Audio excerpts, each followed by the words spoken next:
Welcome to ছন্দ academy বন্ধুরা। আজকে আমি তোমাদের this that this are those সম্পর্কে বলবো। ভালো করে মন দিয়ে ভিডিওটা দেখবে কিন্তু। This is an Apple.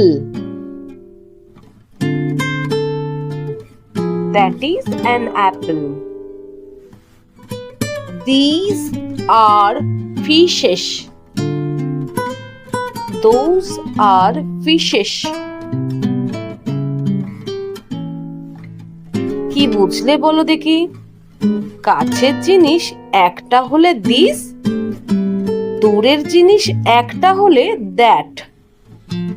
কাছের জিনিস অনেকগুলো হলে দিস, আর দূরের জিনিস অনেকগুলো হলে দোজ বসবে।